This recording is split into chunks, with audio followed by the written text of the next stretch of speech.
The TUC, always the first big conference of every year. And Jeremy Corbyn, the Labour leader, speaking, and this was his tone today. We're ready for that election. We're ready to unleash the biggest people-powered campaign we've ever seen in this country and in this movement. Wow. Isn't it funny? Because for 2 years, Jeremy Corbyn kept saying, we have to have an election. So Boris Johnson last week says, I tell you what, Mr. Corbyn, let's have an election. Oh, no, he said, we can't have an election. And then he was asked again last night. There was a vote in Parliament. Let's have an election. No, Mr. Corbyn said, we can't have an election until, and of course what he wanted to do was to make sure that Boris was forced into the humiliating position of going to the European summit and asking for a further extension of our membership of the European Union. But now he is up for, it would seem, an election. In some ways, cynically perhaps, but Labour have played this quite cleverly. I'll tell you why. Because however much people think, well, at least Boris has tried, he's tried a damn sight harder than Theresa May tried, the truth of it is that after the 31st of October, if we haven't left the European Union, and if the Conservative Party are seen to have failed again on a major promise, don't forget Mrs May, 108 times, we'll leave on March the 29th. Boris Johnson, we're leaving on the 31st of October. Do or die in those big bravado speeches. And if we don't leave on that date, Corbyn knows that in a November general election, this has the potential to damage the Conservative Party. So maybe they've played it quite well. But I wonder, after all the drama, and thank goodness, actually things are a bit calmer today here in London because Parliament is not sitting, although those of you that saw the scenes last night in the Commons with MPs holding up placards, with a scuffle around the Speaker's chair. I mean, I thought I was watching Bolivia or some third world country. I thought somebody may be in a uniform and a gun would walk in at some moment. I mean, I thought it was absolutely dreadful. But the fact is, Parliament is closed until the middle of October, when there will be a Queen's speech. It's the conference season that will now, in some ways, dominate politics. But I wonder, are you ready? Do you welcome a general election? I have to say that I do. I don't think this Parliament functions. The government has now lost 6 votes in a row. Boris is running, a minority government. It doesn't function. It doesn't work. It's a zombie Parliament. It's dead. It needs to go. We need to have a fresh group of people in there. So I do welcome a general election. If you do, you call me on 0345 6060973, or maybe you think, Nigel, it's a waste of time.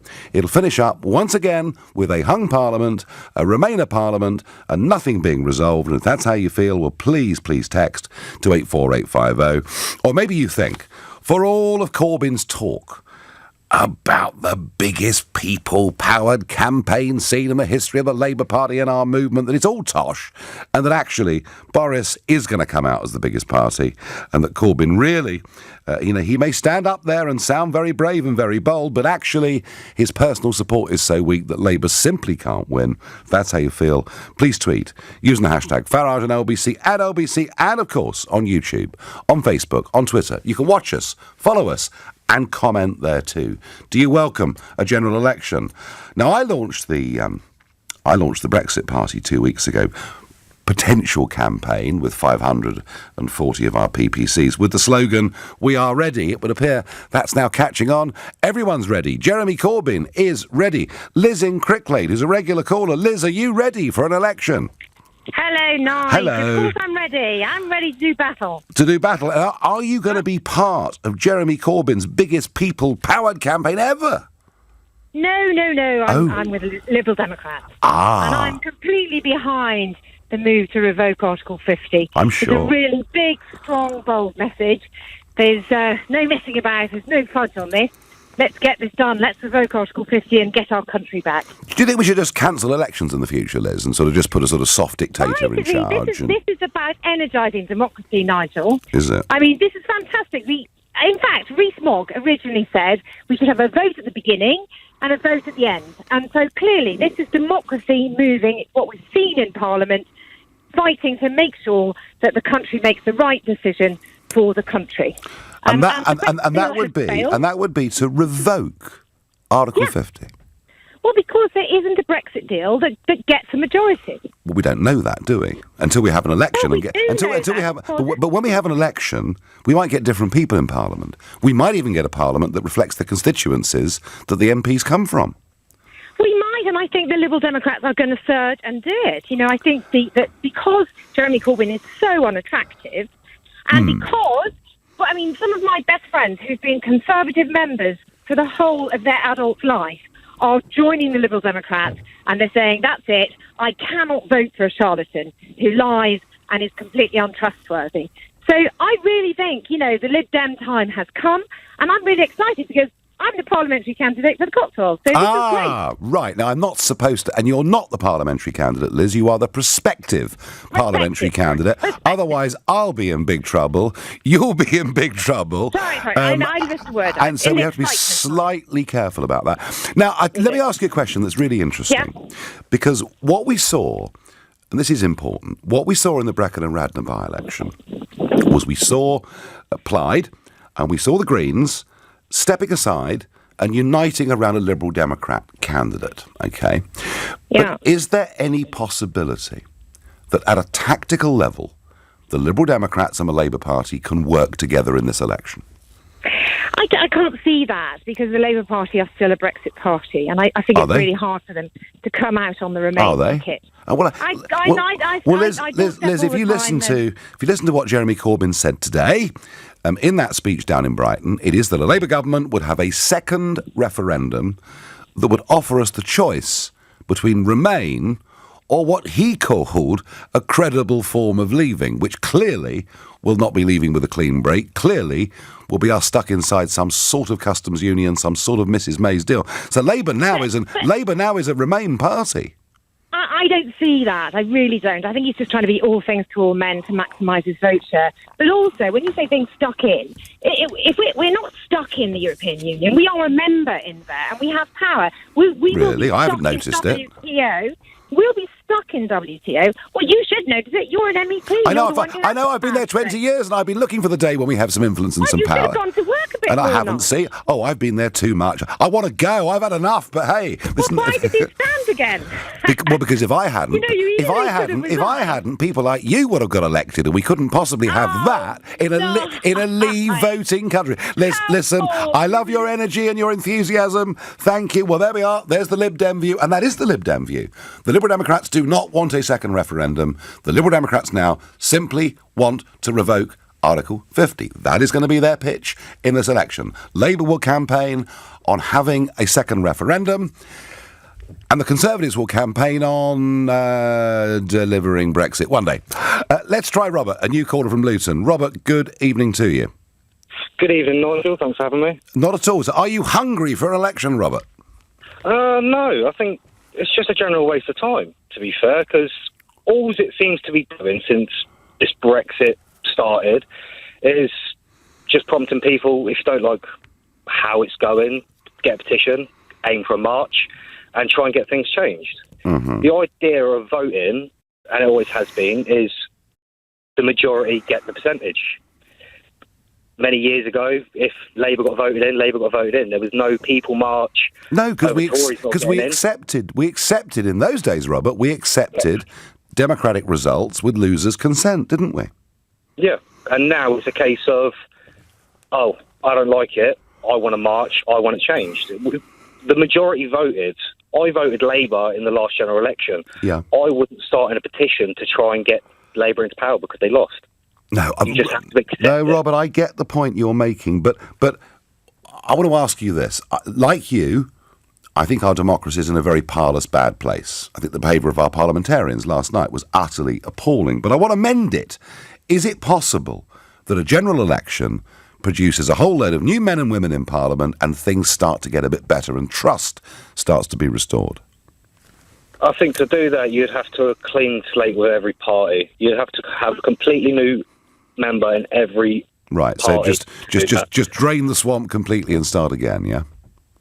Well, it sounds ridiculous, but it seems like, because I remember Corbyn a while ago refused to back a second referendum, but now it seems that it's going to be his only way of getting into power. He's now all of a sudden backing it. It seems to be the only party backing it.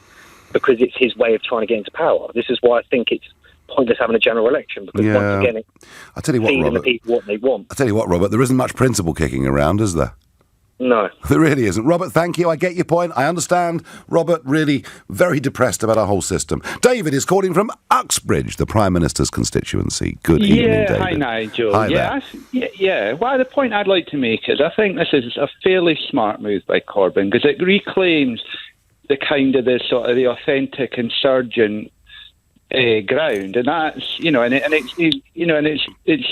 it's the right tactic, because he frames it as a class struggle against the old Etonians like Rees-Mogg and Johnson. How can they be portrayed as man of the people? Even yourself, with due respect, being a stockbroker, you've got basic class interests. I never was, David, but never mind. Yeah. Well, I'm a city trader anyway, Nigel. So I'm not going to split hairs with you, David. I'm really not. Okay. No. Listen, I think I see what Corbyn's doing, and yes, we are going back to the very bad old days of class division and warfare, which I think is pretty awful, actually.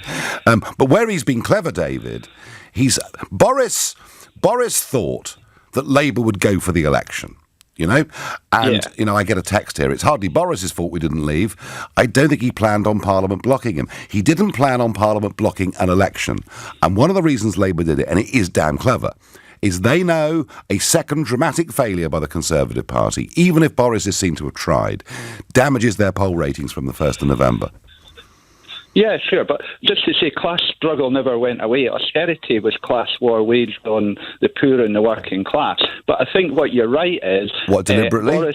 Do you actually think that George Osborne deliberately wanted to make poor people's lives harder? No, but he was acting in the interests of capital to roll back the state. It was it was never necessary. It was about reducing the size of the state. I tell you what he did, David. Cutting taxes for the rich. I tell you what he did, David. He used quantitative easing on a massive, massive scale, and you know what it did? It pumped asset prices, and it meant those that had big stock market portfolios, those that owned London property, made a complete fortune. And that is true. And that is true. And that is absolutely true. So do you think, David, all right, so we're both acknowledging that Corbyn has done some smart things. Do you think he can, with his track record, his personality, some of his, shall I say, unsavoury friendships, can he actually win a general election? Well, I think he can, because once you get into a campaign, at least the broadcast media have to give an unfiltered view of what they're saying. Mm-hmm. And I think anything, I think today's political climate, I think anything... I'm not saying it won't be difficult, but one thing I do agree with, is I think Boris Johnson will sell the Brexiteers down the river, because his options are no deal, which he doesn't want, he'll rehash May's deal, and he'll try and present that as it's quite interesting. It's quite interesting. So be prepared to be sold down the river by Johnson. No, I think you're right, David, and there was a cocktail party last night in Downing Street for Tory donors, and much of the talk there was about readmitting the 21 who'd had the whip taken away last week, and Robert Peston tonight, who has got some good information sources, Peston from ITV, suggesting that actually it could be the ERG group that finish up really being kicked out of the party. So we'll see. David, I thank you. You listen to the Nigel Farage Show. It is now 17 minutes past 6. Time for the news headlines with Lisa Aziz. President Trump has confirmed in a tweet he sacked his US National Security Advisor John Bolton, saying they disagreed strongly on many issues, including inviting the Taliban for talks. The Labour leader Jeremy Corbyn's warned Boris Johnson a general election is coming, but not on the Prime Minister. Has been humiliated. You could argue, cynically, politically, he's played the game quite well. Just a quick thought on the events in Washington, D.C. I know John Bolton. I've known him for years. I like John Bolton in many ways. When it comes to the powers of the European Union or where the United Nations should go, I very much agree with John Bolton. Like him, get on with him. I've interviewed him here on LBC too. But when it comes to foreign policy, John Bolton is the absolute hawk.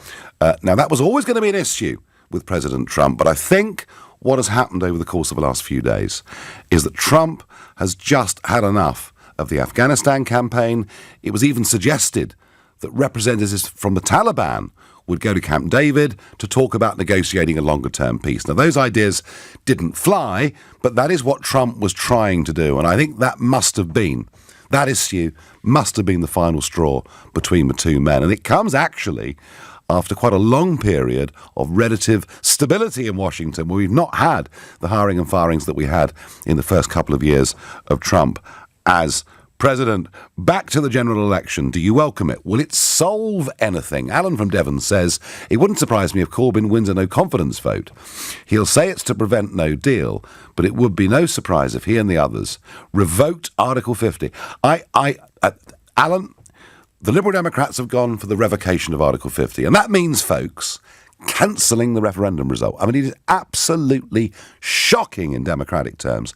I do not believe the Labour Party will revoke Article 50 when 4 to 5 million of their own people voted to leave. It would be political suicide for the Labour Party to do that. I don't, Alan, for a minute believe it, but if you've got any reason to think, if you really think so, then call us, Alan, 0345 606 0973. Donna in Leeds says, Boris is still tweeting, we'll be out by the 31st of October. If he doesn't, the Conservatives are finished. Donna, they are in.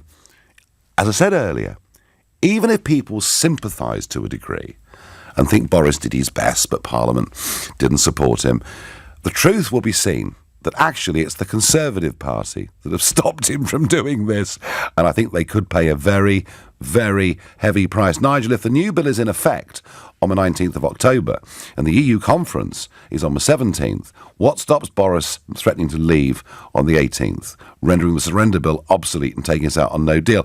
Andrew, he has been tasked by a new piece of legislation. If we cannot sort out a deal, he's been tasked with going and asking for an extension. All right, he will go to that summit, and he'll have to give that letter in, unless he wants to break the law. And if he's got a plan to break the law, if there is a plan that says the law's invalid, well, we'll see. But I somehow just don't quite believe it. And then, OK, he will try and get changes to the backstop, etc. He'll try and bring that back to Parliament and get it through. I just don't believe he's got a chance of getting it through Parliament by the 31st of October. That is my view. I could be wrong. That's my view. Let's go to Jason in Grays in Essex. Jason, good evening to you. Hi, Nigel. How's it going? Yeah. So fascinating, isn't it? Well, I tell you what, it's never a dull moment. That is absolutely for certain. For me, it's hair-tearingly frustrating, as you can imagine. But Jason, could a general election, could it clear the air? Could it give us a fresh parliament and give us some hope back in democracy? No, absolutely not. I mean, a general election at this point in time is a complete waste of everybody's time and everybody's effort, and it's going to return another hung parliament. I mean, you've got yourselves, the Brexit Party, who are chomping, or you like to think you're chomping at Boris Johnson's heels and the Conservative Party's heels. You're up for a no-deal Brexit, hard, clean out, just cancel everything. And then the first thing that any normal country would do after a no-deal Brexit is approach their nearest and dearest neighbours and ask them for a trade deal. Because that's what every country in the world has done historically for centuries. The first place we'll go for a trade deal will be Brussels. The first three things that Brussels will say, fine, what are we going to do about citizens' rights and immigration? What are we going to do about the money that you owe us over the last few years and your pledges for the future, your financial obligations?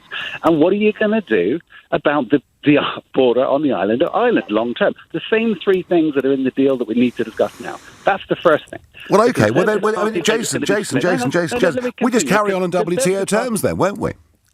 Well, we'll continue. No country in the world trades solely on WTO terms, and you know this, Nigel. Well, Jason, we've got countries all over the world queuing up for trade deals with us. You know that, I know that. But you're missing the whole point of economic gravity. It's cheaper and more efficient for a country to trade with the countries that are closest to it, which is why all countries in the world are setting up trade blocs in ASEAN, in Mercosur in South America, the European Union, North America, NAFTA. All of these countries around the world, they're all merging and joining other countries that are nearby. Some of those are free. Some of those, Jason, are free trade. what our relationship with the European Union was a lot deeper than free trade, wasn't it? Through the single market, through the customs union, it was political. And as Winston Churchill suggested way back when the European community was originally founded, his plan was for a federal united Europe. Yeah, without us, yes, Jason, without us being a member. He thought if they do it, that's fine. If the reconciliation between France and Germany leads to a political union, that's fine. Yeah. But we should not be a member. Isn't it better to be at the heart of something, leading it from the front, not behind? No. Anyway, back to the point. Jason, the train's going in the wrong direction. Anyway, what? So you think a hung parliament results from this general election? Labour are losing votes right now to the Conservatives, to the Liberal Democrats, to the Brexit Party. They're losing votes left, right and centre. Labour's position is they will go back to Brussels and try and negotiate a new deal with the European Union. And then after they've got that new deal agreed with the European Union, they will come back and campaign against the deal. I know. Jason, it's enough to make you want to give up. Jason, I love you and leave you. I'm going to go to Clacton and speak to Sandra, who's a new caller to the show. Good evening, Sandra. Oh, hello, Nigel. So, can an election solve anything? Well, this is what I'm saying. I would love a general election because we would know that they would all lose and we would actually get where we wanted to be after 3.5 years. But what I'm bothered about is now they've got this deal that's gone through Parliament that's saying that we cannot leave with no deal. Yep. Even if we have a general election and saying you won, please God, and you was with, how do we progress? Now here's the good news, Sandra. Here is the good news. No Parliament may bind its successor. That has been part of our Constitution forever. And even though that piece of legislation is in place, a new Parliament, a new government could instantly repeal it and get rid of it. And that is why possibly. But Sandra, you're living, fascinating. Clacton, one of the biggest Leave constituencies in the country, and yet represented by a Remainer MP with a huge majority. If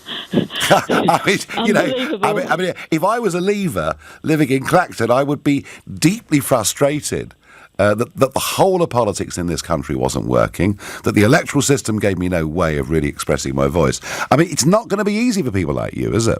No. And as I say, we was at Colchester last week and we saw you and it was brilliant. I was down the front and it was great. Thank you for coming. And we come up with so much hope. And then you get all this rubbish that's been going on all week.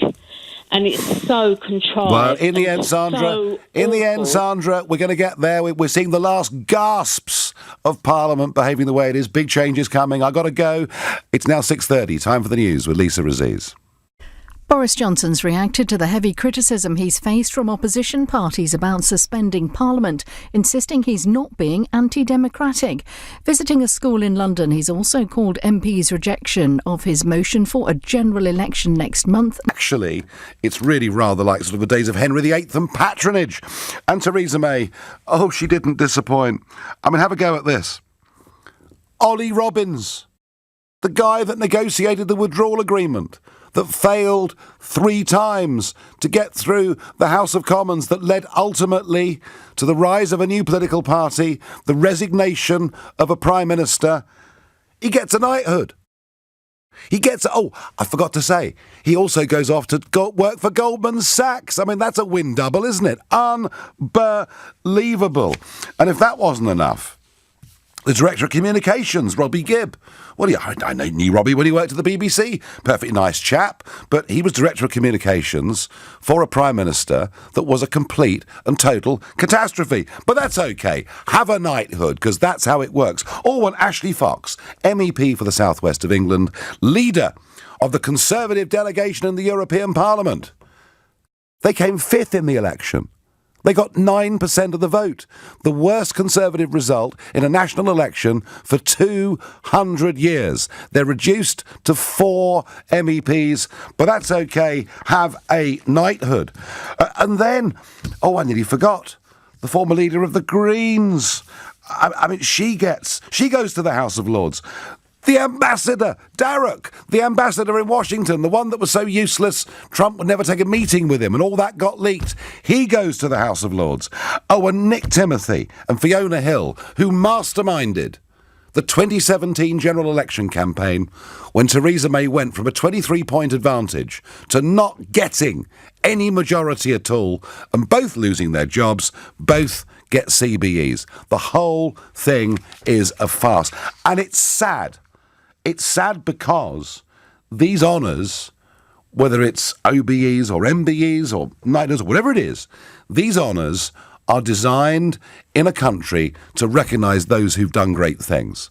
Whether it's great things in the voluntary sector, whether it's great things in science, in the military, whatever it may be, to reward service, to reward success, and to see it being devalued the way it has during the years particularly of Blair, Cameron, and now Mrs May, I think it's absolutely shocking. And as for the House of Lords, you know, stuff full now of 600 mates of Blair and Cameron's. The sooner we get rid of it, the better. It's not working. Right, let's get back to the general election. Will it clear the air? And I do detect a lot of you don't really think this is actually going to work. What does Dave from Rugby think? Good evening, Dave. Hello, Nigel. Oh, wow, what a week. Oh, I know. I mean, did you witness any of those scenes in Parliament last night? Absolutely disgusting. George Orwell would have been proud of it, wouldn't they? Animal Farm. Oh, yeah, I mean, I thought, you know, even a student union on a bad night out wouldn't have behaved like that. It was awful. They just don't get it. I mean, really, what I'm ringing about is I'm an activist for the Brexit Party in Rugby, and I felt a little bit let down by your recent comment that you would stand the Brexit Party down if Boris agreed to go for no deal only. My question was, how do you square this with your previous comments that the old two-party system is completely broken and the Tories, of whom I was once one, can't be trusted? Well, the Tories can't be trusted on their own, Dave. That's entirely true. And if the Brexit Party hadn't been formed, Theresa May would still be there. Boris Johnson wouldn't have happened. Of that, I have absolutely no doubt at all.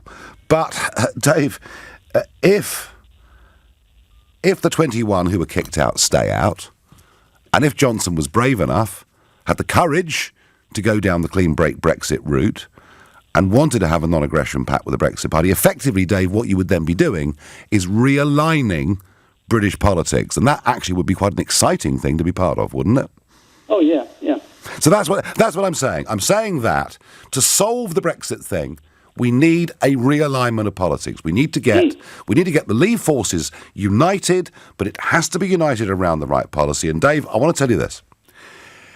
If Boris comes back from Brussels with that dreadful treaty, that dreadful withdrawal agreement, with just a few changes on the Irish backstop, probably changes that actually constitutionally cast Northern Ireland adrift from the rest of the United Kingdom, then that will not be acceptable in any form at all. Does that make sense?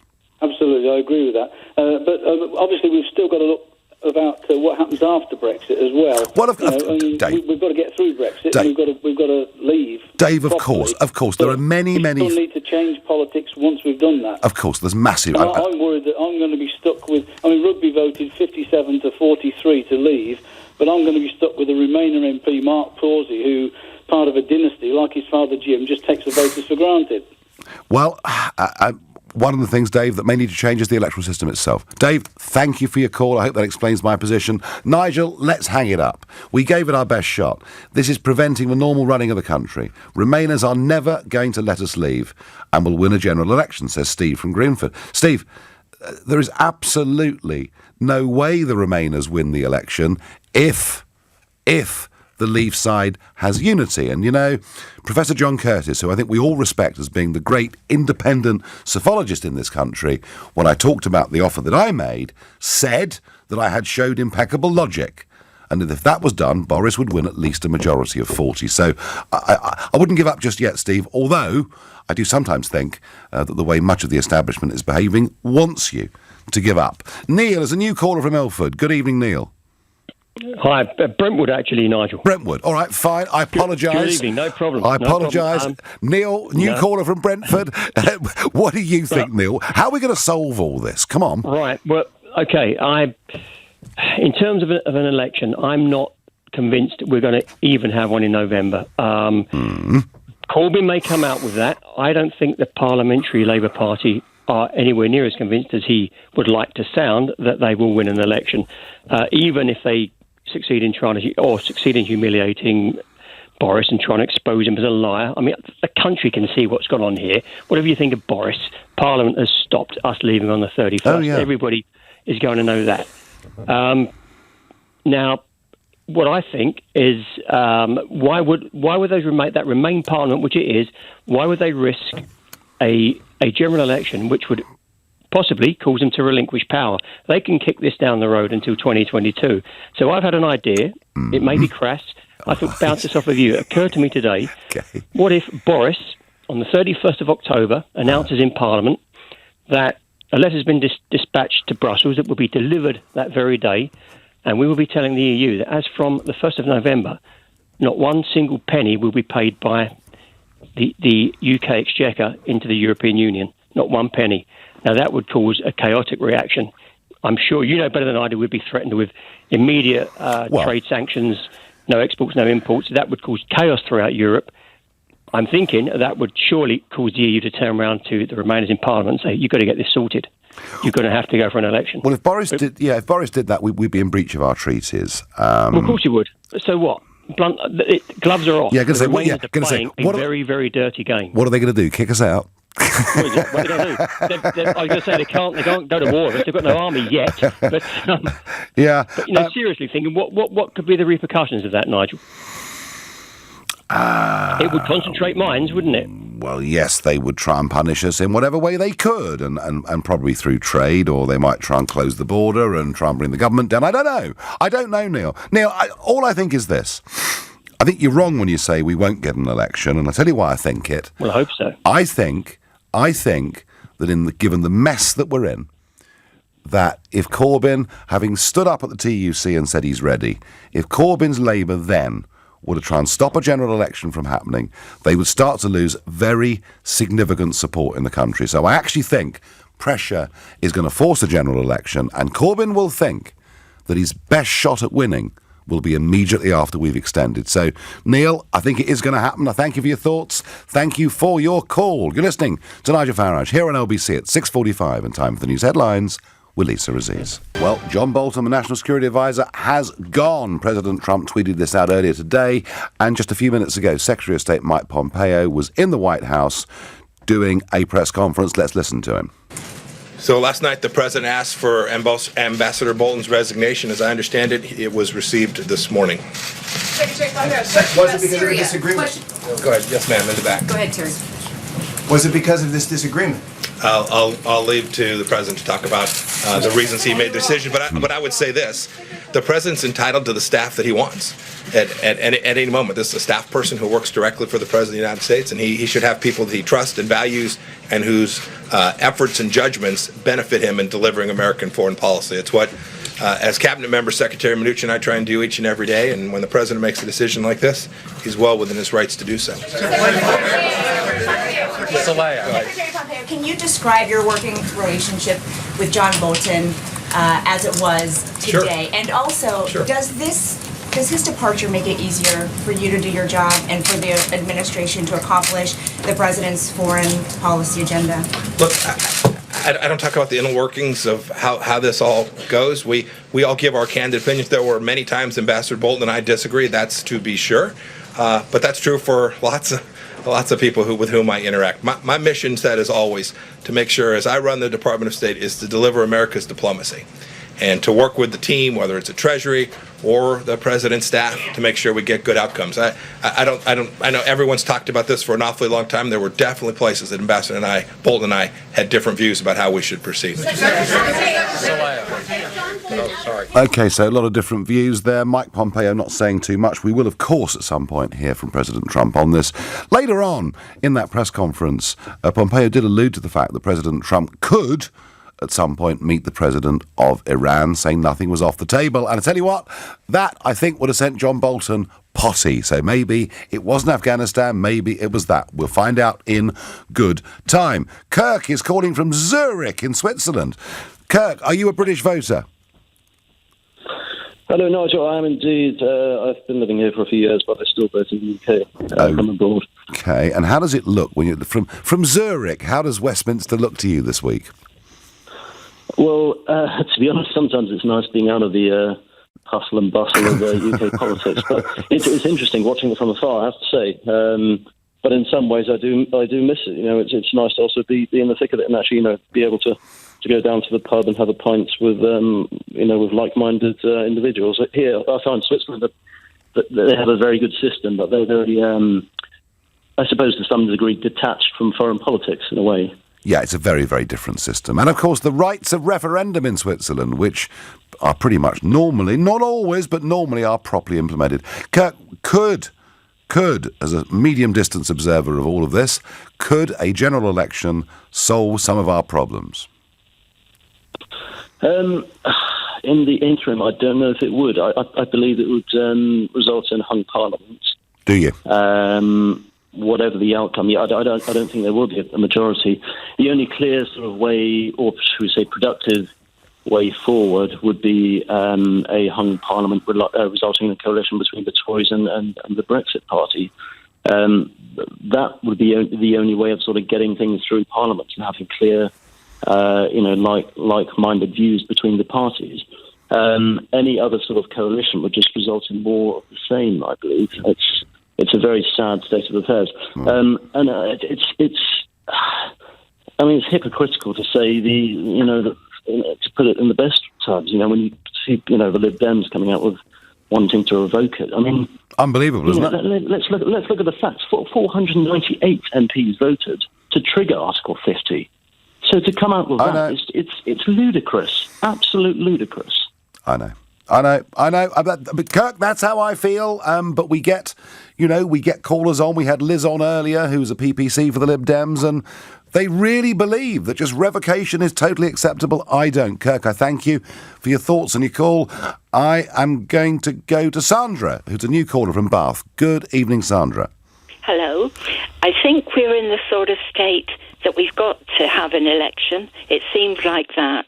But I just wanted to say that I've been a Labour voter all my life. Yep. And I've been to meetings in London with Tony Benn, especially, who I admired. And Jeremy Corbyn was most of the time with him. And agreed that we should get out of Europe lock, stock and barrel along with Tony Benn. And so I'll no longer, and in fact I'll never vote Labour again, because I've heard on the radio this morning that Jeremy Corbyn will give us a choice of a sustainable leave. Whatever that means. Remain. Yeah. So the sustainable leave will be the customs union and the other thing, like a single market. Well, it'll be remain in full, or some variant of single market customs union membership. So really not leaving at all. Sandra, as a former follower, as a follower of the former Tony Benn, and you're obviously a very committed Eurosceptic Labour voter, if that second referendum gave you those choices, would you vote in a referendum like that? I wouldn't. No, nor would I. I'd stay at home. There wouldn't be any point, would there? No, because if that's the choice, there is no choice. Yeah, I agree. And I wonder, Sandra, there were 4 to 5 million people like you who voted to leave in 2016 and then voted for the Labour Party in 2017. And I just get this feeling that they all feel very smug and self-contented when they're in Westminster SW1 about what they're doing and their actions. I don't think they've got a clue what potentially this could do to the Labour vote all over the country. No, because what I see with Jeremy Corbyn is he's being taken over by Keir Starmer and what's the other person, the one who was on Question Time? Emily Thornberry, who came up with who's going to with a Labour government, they'll campaign for a new deal, hold a referendum, and vote against the deal they've negotiated. Could you believe that, Sandra? Well, I can believe it. I couldn't. And I can believe that Jeremy Corbyn is not being true to himself. And so, as I say, we had the Blair years with the Iraq War, and I will never vote Labour again. again. Sandra, you couldn't be clearer. Thank you. Darren in Bristol, I've got time for one last quick call. Good evening to you. Hello, Nigel. How you doing? All right. So I know. It's just hair-tearing. Darren, you've got 40 seconds to tell LBC listeners and the country whether a general election would solve all our problems. At the end of the day, it doesn't matter. Politicians are self-serving. They look after each other. The thing is the rich will get richer, the poor will get poorer. Nothing will really change. It's all smoke and mirrors. Let's be honest with everyone here. You sound like you've given up, Darren.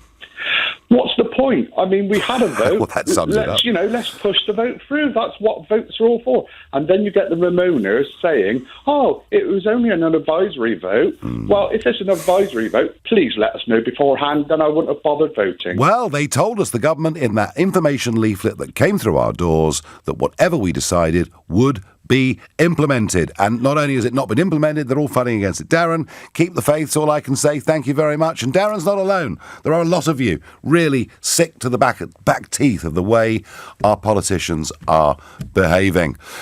Well, we'll see what tomorrow brings, won't we? But perhaps with Parliament closed, it will be a little bit calmer.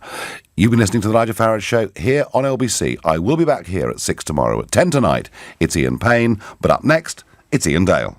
Nigel, thank you very much. Well, Tom Watson, the Deputy Leader of the Labour Party, is making a speech tonight, I think, saying there is no such thing as a good Brexit deal, which is why I believe